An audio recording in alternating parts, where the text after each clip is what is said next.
The clock on the kitchen wall ticked past 2:14 a.m. when Emma Harris finally reached for the phone.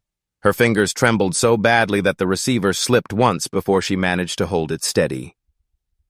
Outside, the rain whispered against the window pane, a cold, persistent sound that seemed to echo her heartbeat. She stared at the framed wedding photo on the counter. She and David smiling under sunlight that now felt like another lifetime. 111, what's your emergency? Her throat tightened. My husband. He's missing. The dispatcher's calm voice asked for details. His name, his age, when she'd last seen him. Emma answered through sobs, every word shaky, perfectly rehearsed, yet raw enough to sound real. David Harris, 42, 6 feet tall, brown hair, green eyes, last seen last night, leaving home after an argument. The dispatcher promised to send an officer. Emma hung up and collapsed against the counter, gasping. Her hand brushed the wedding photo again, and this time the frame fell, shattering on the tiled floor. Minutes later, flashing blue lights washed over the house. Officer Taylor knocked softly before entering. He was young, polite, and cautious, the kind of man who'd seen enough lies to recognize one when it whispered too sweetly. Emma opened the door, her eyes red and wet, her voice trembling. "Thank you for coming," she murmured. I don't know what to do. He never stays out this late." Taylor took out his notepad. "When did you last see your husband?" Emma swallowed. "Last night. Around 10. We argued. He said he needed air, and then he didn't come back." Her words hung between them, soft as smoke. The officer glanced around the immaculate living room. No sign of struggle, no overturned furniture, just the faint scent of lavender and something else, something metallic and stale beneath the air freshener. "Did he take his car?" Taylor asked. "Yes, the black Ford." But when Taylor stepped outside to check, the driveway was empty. No tire marks, no traces of recent movement. He made a quiet note. Back inside, Emma sat on the edge of the couch, her fingers twisting her wedding ring. "He's been under a lot of stress lately," she whispered. "Work, money, everything. I thought maybe he just needed space." Taylor nodded. "We'll file a report and start looking right away. Is there anyone he might have gone to stay with?" She hesitated. The briefest flicker in her expression, gone as soon as it appeared. "No, he doesn't have family here." Taylor's pen paused. "Any close friends?" Emma shook her head too quickly. "Not really." The silence that followed felt heavy, unnatural. Rain battered harder against the windows now, and somewhere deep inside the house, a faint creak echoed, the kind an old floorboard makes under weight. Taylor's eyes flicked toward the hallway, but Emma quickly stood, blocking his line of sight. "It's an old house," she said quickly, forcing a smile that didn't reach her eyes. "Everything creaks." Taylor nodded slowly, unconvinced but polite. "If he doesn't show up by morning, we'll issue a bolo. Try to get some rest, Mrs. Harris." When the patrol car finally drove away, the house fell silent again. Emma stood in the dim kitchen, staring at the reflection of herself in the rain-slicked window, pale, hollow, unfamiliar. She picked up the broken frame from the floor, running her finger over David's face, the glass cutting a thin line across her thumb. A drop of blood formed, bright red against her skin. She didn't flinch. Her phone buzzed. A single text message with no name attached. "They're asking questions already." Her stomach turned cold. She deleted it instantly, wiped her tears, and whispered to the empty house, "I just need one more night." She looked up toward the ceiling, her breath catching in her throat.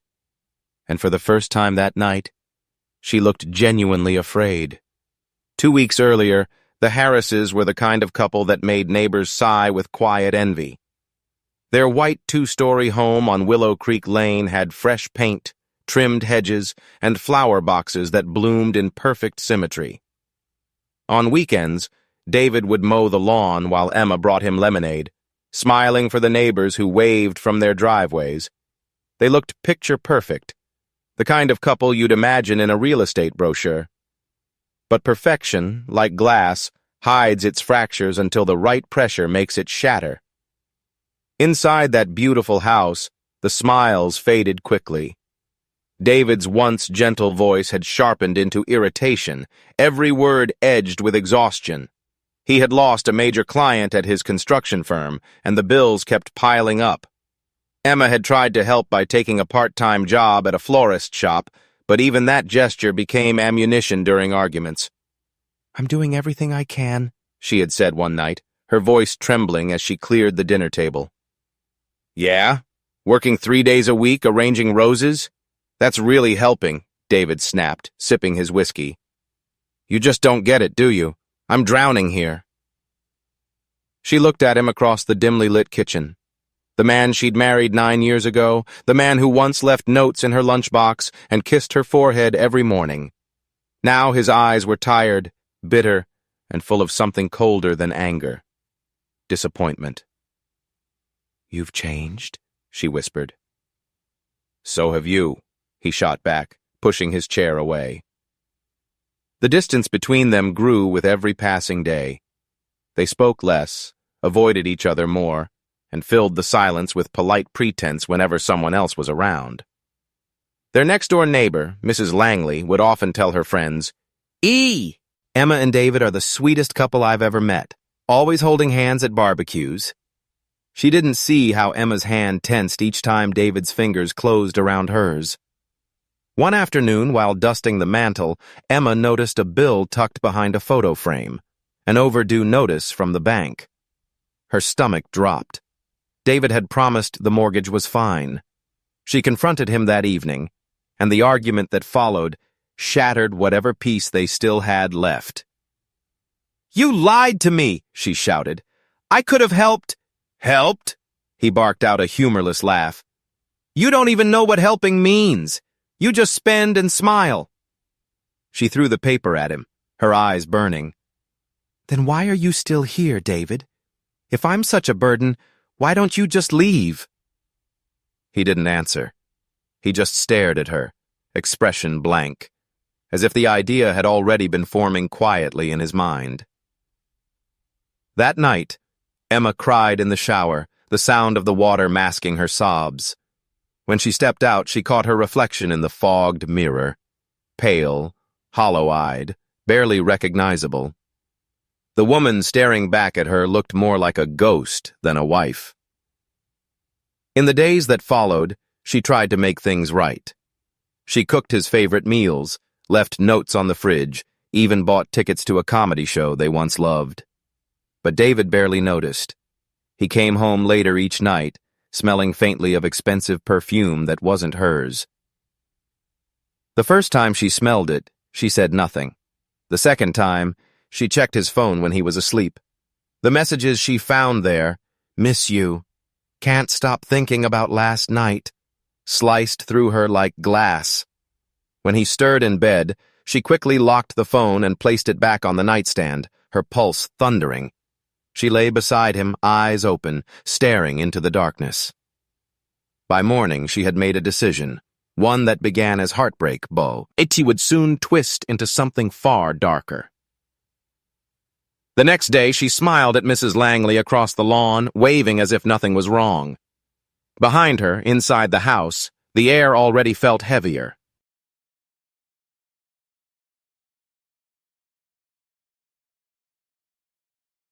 Somewhere upstairs, under the bed they once shared, the shadows waited, silent, patient, and hungry for what was coming. Detective Mark Lawson had been on the force for 17 years, and in that time, he'd learned one unshakable truth. Grief had a rhythm. The way people spoke, how they moved, even the silence between their words. Genuine fear was messy, unpredictable. Emma Harris's grief, however, was neat. Too neat.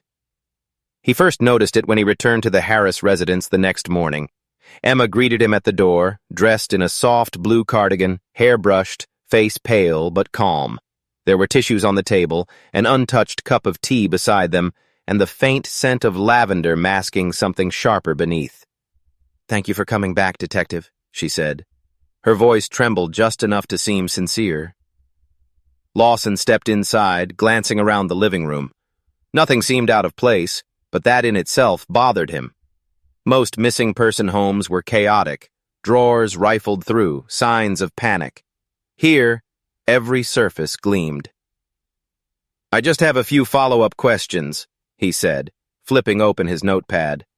"You mentioned last night that your husband left after an argument. What was it about?" Emma looked down, clasping her hands tightly. "Money? Mostly. He'd been distant for weeks. I thought he was having an affair, but I was wrong." Her answer came too quickly, rehearsed, and Lawson caught the flicker in her eyes. Guilt, or maybe fear of saying too much. "Did he take his wallet, his phone?" "His phone, yes," she said. "Wallet, too. I checked." Lawson nodded slowly. "Mind if we take a look in your bedroom?" Her lips tightened for a second, then she forced a smile. "Of course." Upstairs, the room looked staged.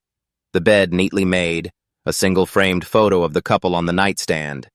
But when Lawson's eyes drifted toward the floor, he noticed something peculiar. A faint outline in the carpet near the bedpost, as if furniture had been moved recently. "New rug?" he asked casually. Emma froze for a heartbeat, then laughed nervously. "Yes, I just cleaned. I moved the bed a little to vacuum under it." He wrote something in his notebook but didn't respond. Back at the station, Lawson's unease grew. David's co-workers had already provided their statements.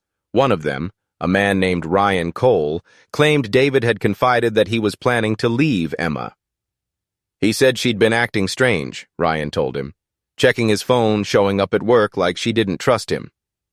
Another friend said David had been sleeping in the guest room for weeks. "He was done," the friend added. "Said he was scared of how she looked at him sometimes." When Lawson played Emma's 911 call again, the pattern became clearer. Her sobs came in perfect intervals, her pauses deliberate, too controlled for panic. That night, Lawson sat at his desk, staring at the missing person form. Something about the case itched at the back of his mind, not just the inconsistencies, but the tone of her fear. It wasn't fear of loss, it was fear of discovery. He closed the file, leaning back in his chair. Outside, thunder rolled across the sky, heavy and slow. The rain had started again, the same rain from the night David vanished. Lawson made a note in the margin of his report. "Recheck Harris residence. Possible concealment site." The ink bled slightly into the paper as he pressed his pen down harder than he meant to. By morning, he'd be back at that quiet suburban home, and this time he wouldn't be leaving without answers.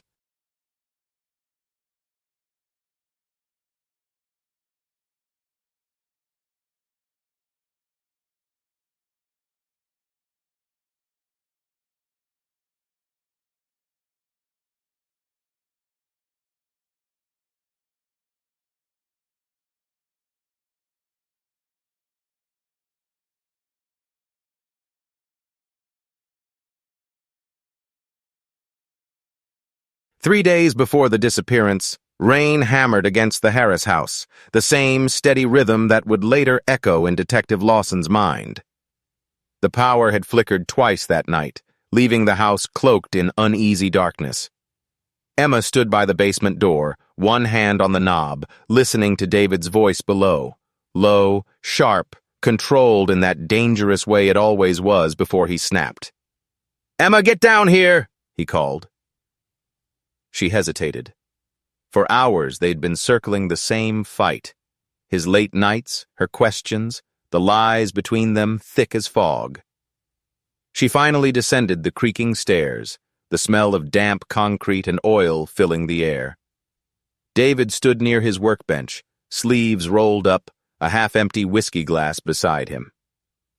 "What now?" she asked quietly.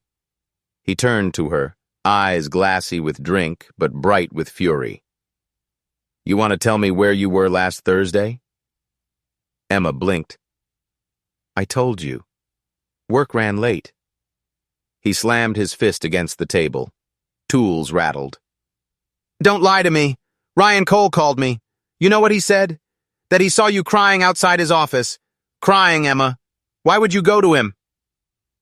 Her breath caught. "I just needed someone to talk to. You weren't listening anymore." "Someone to talk to?" His voice dripped disbelief. "Or someone to replace me?" "Don't do this," she whispered, her hands trembling. "You've been gone every night, David. I smelled her perfume. Do you think I don't know?" He froze. The silence that followed was worse than shouting. Then, slowly, he smiled, a cold, hollow stretch of lips. "So that's what this is. You think I'm cheating? So you go running to another man for comfort. That's convenient." Tears filled her eyes. "I didn't sleep with him." "Not yet," he shot back. "You're pathetic, Emma. You can't stand being alone, can you? You need someone to save you, always." The words sliced through. Her. For years, she'd swallowed every insult, every moment of neglect, but something inside her cracked that night. "You think I need saving?" she said, voice rising. "You've been killing me slowly for years, with silence, with blame, with that look that says I'll never be enough for you." David stepped closer, the air between them thick with old love and new hate. "You've become a stranger to me," he murmured. "Maybe you always were." Her tears blurred everything, his face, the shadows, the storm outside. "Then maybe you should leave," she said, barely audible. He moved suddenly, reaching for her arm, gripping too hard. "Don't you walk away from me." "Let go," she hissed, struggling. In the struggle, his elbow knocked the whiskey glass to the floor. It shattered, the sound impossibly loud. She gasped, slipping on the spilled liquor as his grip tightened. Her other hand flailed for balance, finding the first thing within reach, a heavy metal wrench on the workbench. "Emma, stop!" The motion was instinctive. A sharp swing, a sickening thud. Silence. The storm raged outside, drowning the echo of his fall. Emma stood frozen, the wrench clattering from her hand. David lay crumpled on the concrete floor, his chest still rising. Barely. "David?" she whispered. No response. Just the faint hiss of rain leaking through the basement window. Her mind fractured into panic. It wasn't supposed to happen like this. She knelt beside him, shaking him, pleading, but his head lolled lifelessly to the side. Then came the sound she would never forget. A faint drip of blood hitting the floor, one drop at a time. Upstairs, the phone rang once, then stopped. The world had gone impossibly quiet. Emma's breath came in shallow bursts. She pressed her trembling hands to her mouth. "Oh, God. Oh, God." When she finally looked up, Detective Lawson returned to the Harris home 2 days later, this time with a warrant and a quiet determination. The more he revisited the scene, the more something gnawed at him. A feeling that the house itself was holding its breath, waiting to be caught in a lie. Emma opened the door looking exhausted but composed. Her eyes were swollen, though not from crying, more from sleeplessness. She didn't resist when he asked to look around. "Do whatever you have to," she said softly, her voice flat. Lawson moved through each room slowly, methodically. The kitchen counters gleamed, the trash can was freshly lined, and even the living room carpet looked recently vacuumed. It was all too clean, like a set dressed to hide what once happened there. When he entered the bedroom, the air changed. The faint floral scent from the air freshener couldn't mask the undertone of metal and something older. His gaze drifted to the nightstand. A drawer sat slightly ajar. "Mrs. Harris?" he called over his shoulder. "You said David took his phone when he left?" "Yes," she replied from the doorway, her arms crossed. He opened the drawer. Inside, tucked under a pile of folded receipts and medication bottles, lay a phone, black, scuffed, and coated with a thin layer of dust. He lifted it with a gloved hand. "This look familiar?" Emma froze. Her lips parted, but no words came. "That's impossible. He must have... Maybe he came back and..." "Phone's been off for days," Lawson said, pressing the power button. The screen lit up, cracked across one corner. A single notification blinked at the top. One missed call from an unknown number the night before Emma reported him missing. Lawson's pulse quickened. He jotted down the number and bagged the phone. "We'll get this examined," he said simply. Emma's voice trembled. "Does this mean you think something happened to him?" "I think," he replied, "that someone knows more than they're saying." At the station, the phone's data team worked quickly. Within hours, they traced the missed call to a man named Ryan Cole, the same co-worker who'd mentioned David was planning to leave his wife. Lawson's gut tightened. He remembered Ryan's hesitant tone, his nervous glances during the first interview. He called Ryan in for questioning. The man looked uneasy as he sat across from Lawson, his hands clasped tightly together. "You called David the night he went missing," Lawson began. "Why?" Ryan exhaled shakily. "I didn't mean to get involved, I was worried. He'd found out about me and Emma." Lawson leaned forward. "You're saying you were having an affair with Mrs. Harris?" Ryan nodded, shame flickering across his face. "It wasn't supposed to happen. She said he'd changed, that she was scared of him. I believed her." "Did you see David that night?" "No. He didn't answer my call. I thought maybe he just didn't want to talk." Lawson studied him closely. His tone was sincere, his fear real. But that didn't make him innocent. "If you're lying," Lawson said quietly, "I'll know." Ryan swallowed hard. "I'm not lying, Detective. But I think Emma is."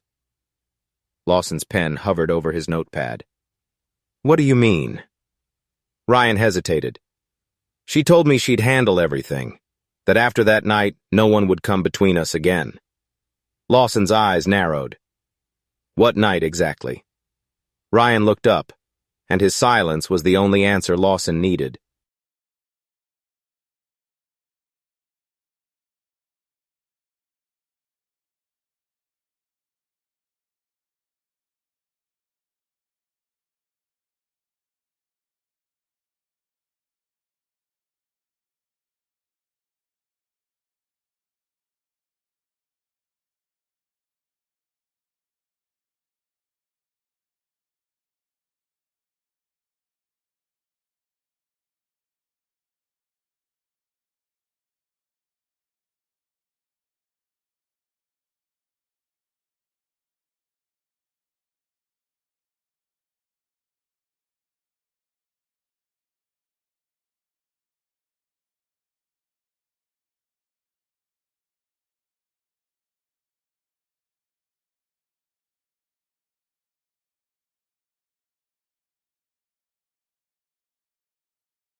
Detective Lawson studied the man across the table. Ryan Cole looked nothing like the type to hide a murder. Mid-30s, soft-spoken, a man who apologized before finishing his sentences. But guilt clung to him like sweat. His knee bounced under the table, his fingers tracing invisible patterns across the surface. "Let's start from the beginning," Lawson said evenly. When did your relationship with Mrs. Harris begin? Ryan exhaled shakily. About 8 months ago. We met through work. She'd stop by the office sometimes to bring David lunch, back when things were still good between them. He rubbed the back of his neck. I didn't plan for it to happen. It just did. It just did doesn't cut it, Mr. Cole, Lawson replied. You knew she was married. Ryan nodded miserably. I know. I didn't mean to hurt anyone. But Emma, she wasn't the person people think she is. She was lonely. David treated her like she was invisible. Lawson leaned forward slightly. So you made her feel seen. Ryan swallowed. Yes. At first it was just talking. Then it got serious. She told me she was going to leave him, that she couldn't live like that anymore. Did she ever mention being afraid of him? Ryan hesitated. Sometimes.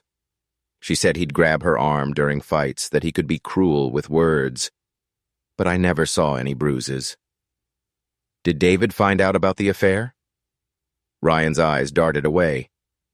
Yes, the week before he disappeared. He came to my office. Calm, too calm. He said he knew about us. Told me she was lying to both of us. Then he walked out.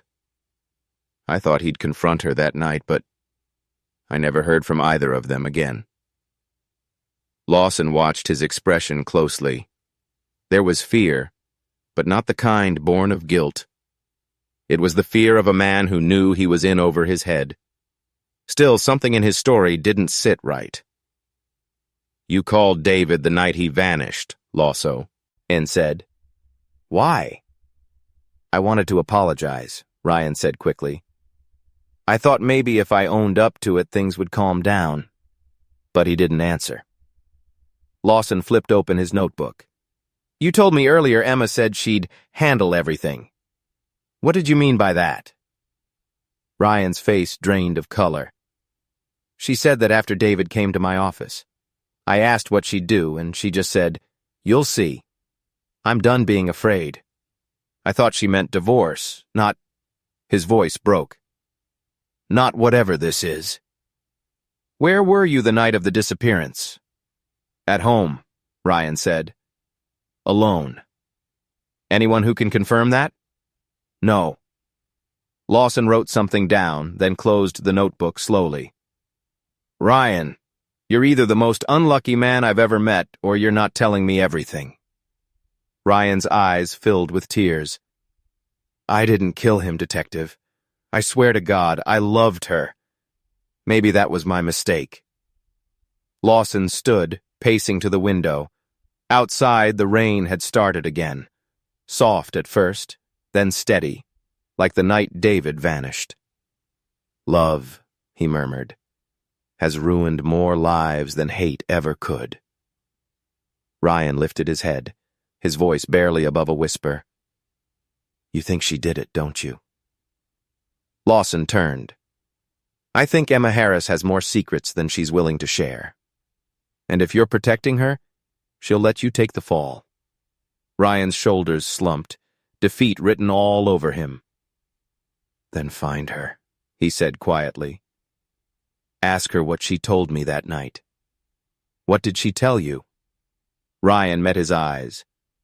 She said by the time... The first complaint came from Mrs. Langley next door, a sweet elderly woman who'd spent the last 10 years pruning roses and minding everyone's business.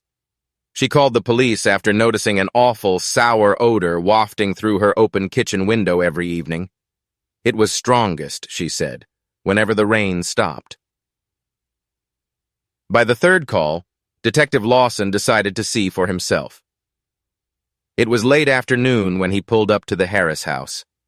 The storm clouds had thinned, leaving the air thick and damp. Emma answered the door almost instantly, as if she'd been standing there waiting. Her smile was stretched too tight. Detective, she greeted, voice careful. I wasn't expecting you.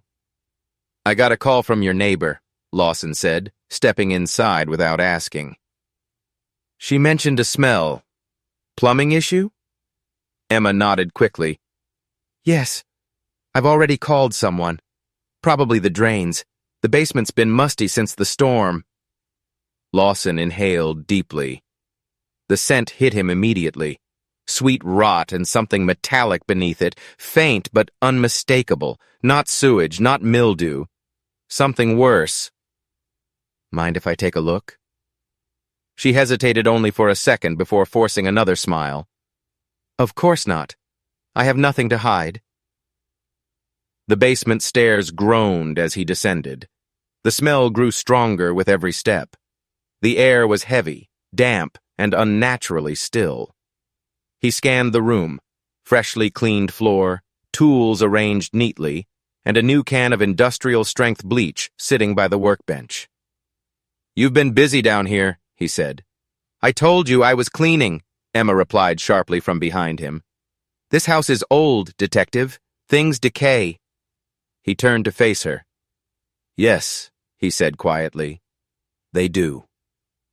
For a long moment, neither of them spoke. The only sound was the faint hum of the freezer in the corner and the slow, rhythmic dripping from a pipe above. Lawson's instinct screamed that he was standing in the middle of something terribly wrong, but without proof there was nothing he could do. Get that plumber to check it soon, he finally said, before the smell gets worse. Emma followed him upstairs, her pulse pounding. The moment he left, she locked the door behind him and pressed her back to it, trembling. The scent lingered in her nostrils even after he was gone. The odor she'd been trying to fight for days. She'd scrubbed, sprayed, burned candles, and poured bleach until her hands blistered. Still, it seeped through the floorboards, crawling into the air, betraying her. That night, she couldn't sleep. The rain started again, gentle at first, then heavier, drumming softly on the roof like a heartbeat she couldn't silence. She lay on the bed, staring at the ceiling, her mind replaying every word Lawson had said. Get that plumber to check it soon. She imagined him coming back, this time with a warrant, with shovels, with questions she couldn't answer. Her chest tightened until she could barely breathe. Beneath her, the floor creaked. Just the old wood, she told herself. But the sound came again, a slow, deliberate groan, like something shifting in its sleep. Emma sat up, clutching the blanket to her chest. Her eyes darted toward the edge of the bed. The smell was stronger tonight, almost alive. She covered her nose, tears blurring her vision. Please, she whispered to the darkness. Just stop. But silence didn't come. The air felt thick, suffocating. She could almost hear it now, faint, rhythmic, the echo of dripping beneath the floorboards. She pressed her hands over her ears and curled against the headboard, rocking slightly. Guilt was no longer a thought. It had taken form, heavy, breathing, waiting beneath her feet. When dawn finally came, Emma hadn't slept a second. The scent still lingered, stronger than before. And in the stillness of morning, she knew the walls were closing in, and that someone, somewhere, would soon follow the smell straight to her secret.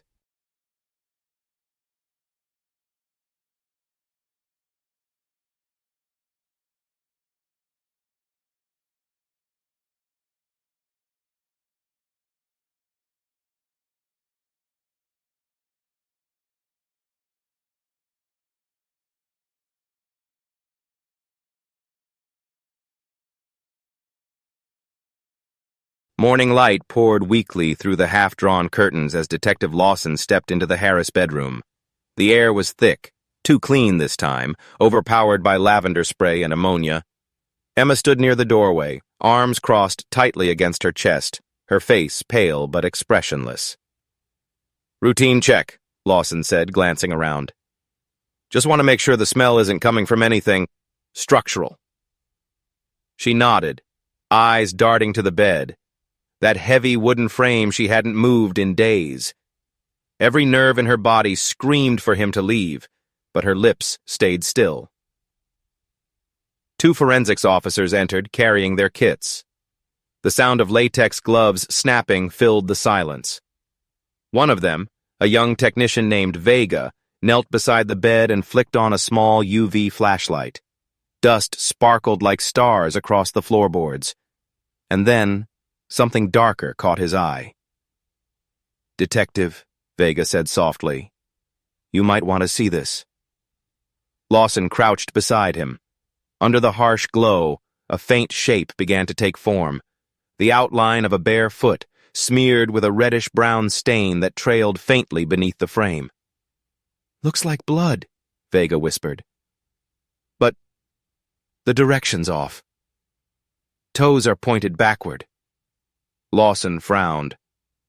"Backward?" "Yeah, like someone was dragged." The words hung in the air. Emma's breath hitched, audible in the dead silence. Lawson stood slowly, his gaze fixed on the bed. "Let's move it."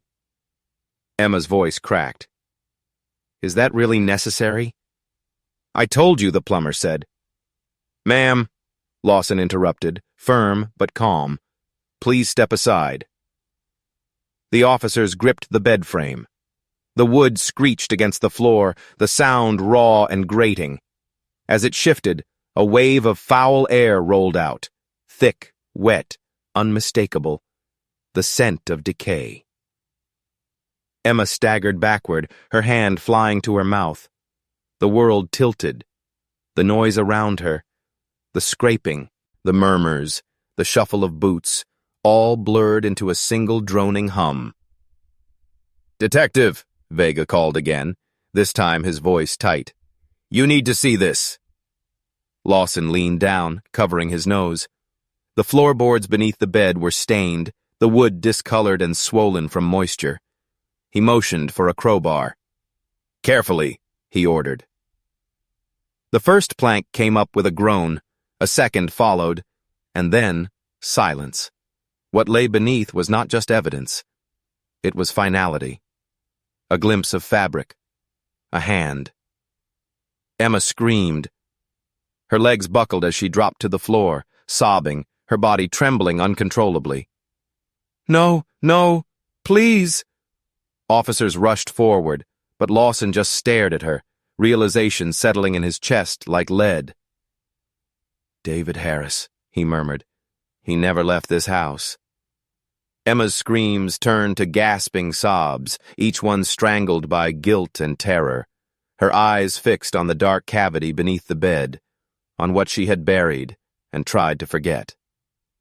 Lawson knelt beside her. "You want to tell me what happened?"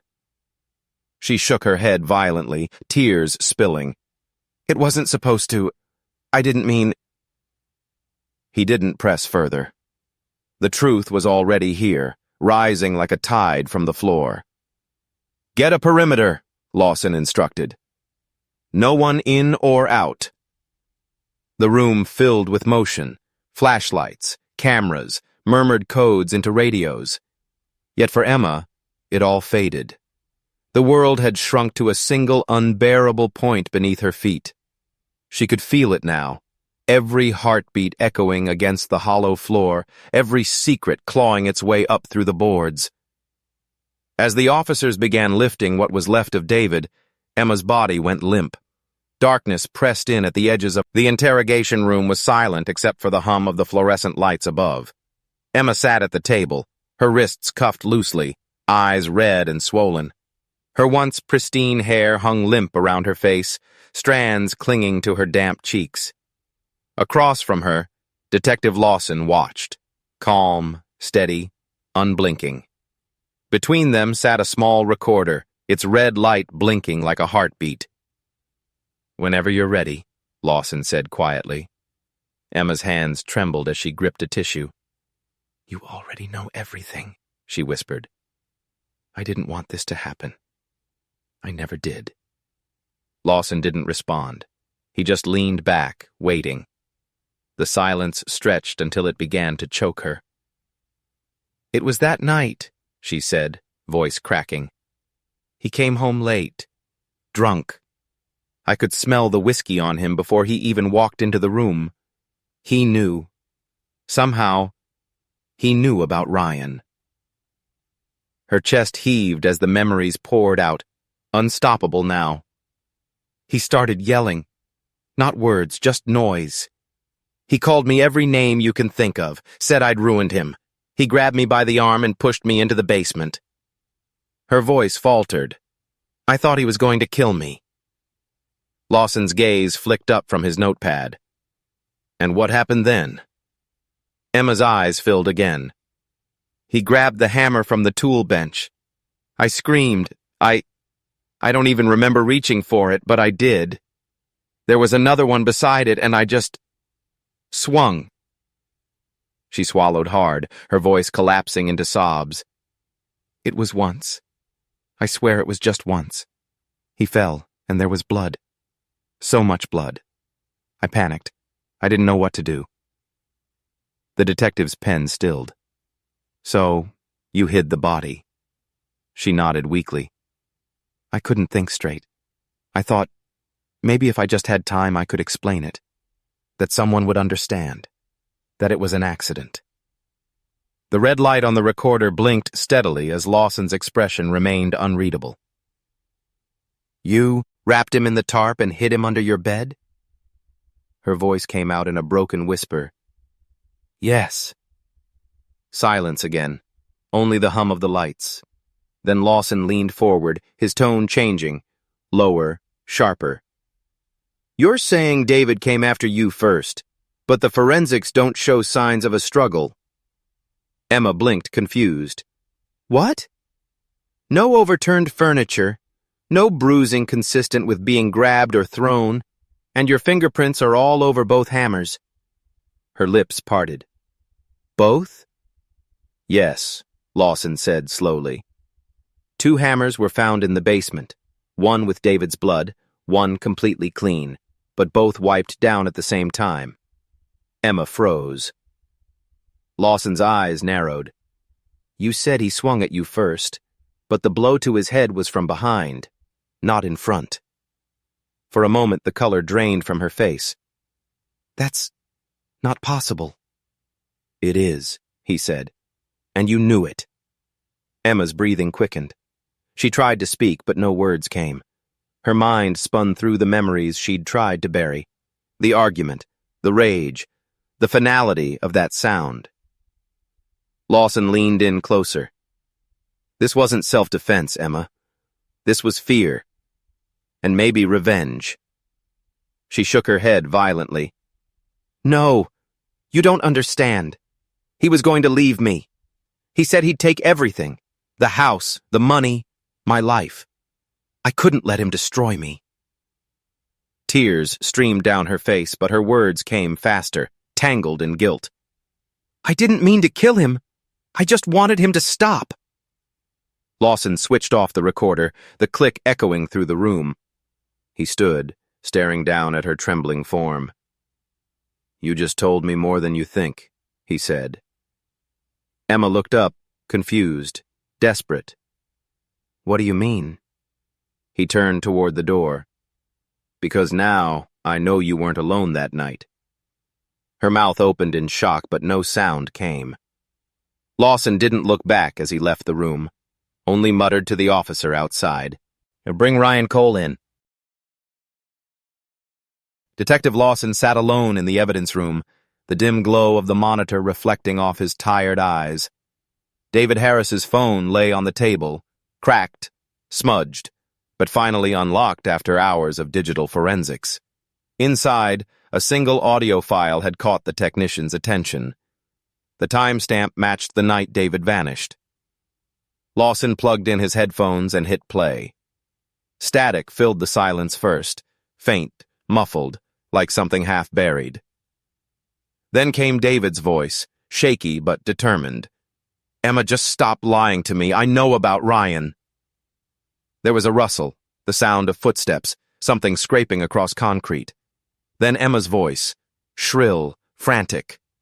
You don't understand. It's not what you think. Lawson's hand clenched into a fist. The tone wasn't defensive. It was cornered. desperate. David shouted again. "You ruined everything! Do you even love me, or was it all for money?" The sound of a struggle followed. A crash, the clatter of metal, then a heavy thud. Silence. Lawson's heart thudded in his chest as he leaned closer to the speaker. The recording continued, faint breathing audible now. Shallow, uneven. Emma's. She was crying, whispering something over and over. Then, through the static, came the line that froze the detective cold. "You made me do this."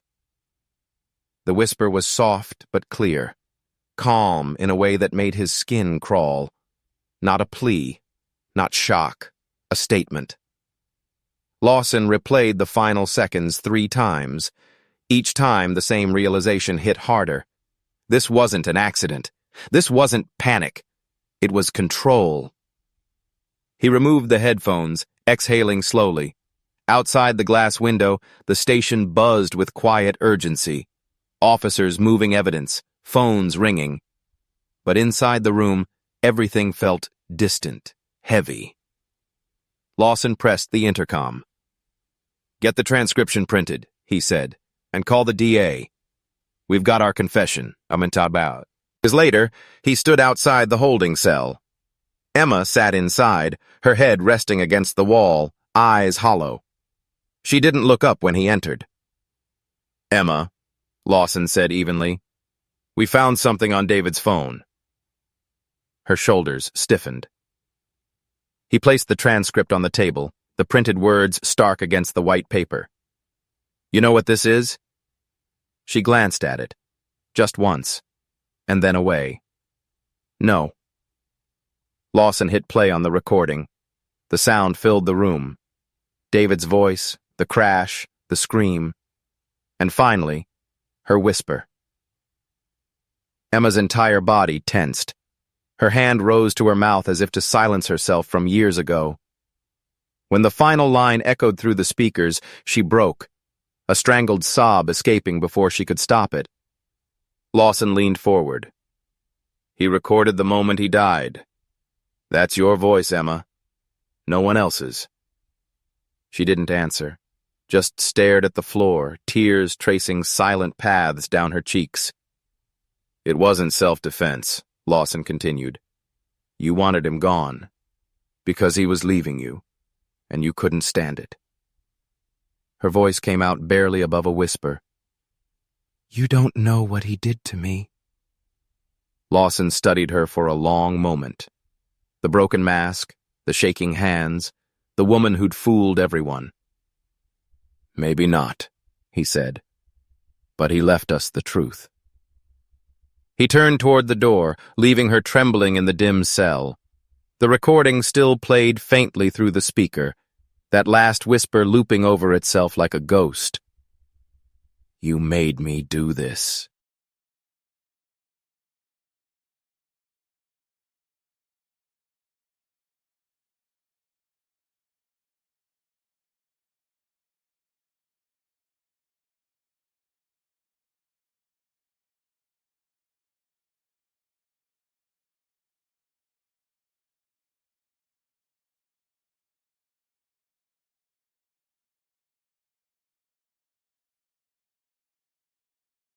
The courtroom was packed. Reporters lined the back rows, their pens poised, their cameras waiting for tears, outrage, anything that would make headlines. Emma Harris sat at the defense table, dressed in muted gray, her hair neatly pulled back, her hands folded tightly on her lap. She looked small, fragile, almost harmless. Exactly how her attorney wanted her to appear. Detective Lawson sat a few rows behind the prosecution, his face unreadable. He'd been to dozens of trials before, but this one felt different. This time, the guilt in the air was tangible, not just in the accused, but in everyone who had believed the illusion of the perfect couple. The defense attorney, Thomas Reed, rose first. His voice was soft, almost fatherly. "Ladies and gentlemen of the jury," he began, "Emma Harris is not a killer. She is a survivor, a woman trapped in a marriage poisoned by fear and emotional abuse. What happened that night was not murder. It was self-defense born from years of silence. He paused, letting the words linger. She did what any terrified woman might do when cornered by the man who vowed to love her, but instead tried to destroy her. Emma's eyes glistened. A single tear slid down her cheek, slow and deliberate. Across the room, the prosecutor, Dana Whitfield, stood as soon as Reed sat down. Her tone was razor-sharp. "Self-defense?" she said coldly. "Or strategy?" She turned to the jury, pacing slowly. Emma Harris wasn't afraid of her husband. She was angry. She was losing control. Her affair exposed, her finances crumbling, her image threatened. So she made sure David Harris couldn't leave her. Ever. The jurors shifted, some glancing toward Emma, others toward Lawson, who kept his gaze fixed forward. Whitfield raised a small speaker. "This," she said, "is the only truth that matters." The room fell silent as the now infamous recording played. David's voice, the argument, the struggle, the crash, and then Emma's whisper. "You made me do this." The words hung in the air like smoke. Reed was quick to stand. "That line," he argued, "has been taken out of context. My client was hysterical, traumatized. She didn't even realize what she was saying." But Whitfield's response was calm, lethal. "Or maybe," she said, "she realized it perfectly." All eyes turned to Emma. Her hands shook visibly now, but she didn't look away. Instead, she whispered something to herself, words no one could quite hear. Lawson studied her, trying to find the woman from that first night, the one crying on her porch, claiming her husband had gone missing. But that woman was gone. What sat in front of him now was hollow, worn down by lies and fear. When the day adjourned, the jury filed out in silence, their faces unreadable. The judge called for recess until morning. Cameras flashed as Emma was escorted back to holding, reporters shouting questions she didn't answer. Lawson stood by the exit, watching her go. For a fleeting moment, her eyes met his. And in them, he saw something he hadn't expected. Not hatred, not defiance, but relief. As the courtroom emptied, Whitfield approached Lawson. "You think she'll break?" He sighed, glancing at the abandoned defense table. "She already has."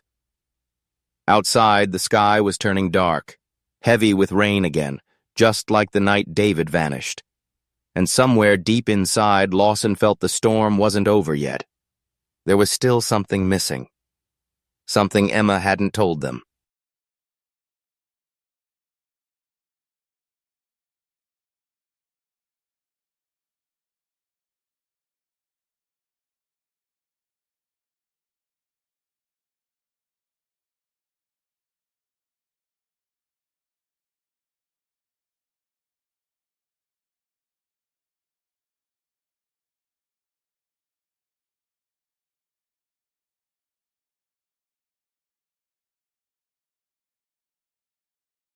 The house on Willow Creek Lane had long since changed owners.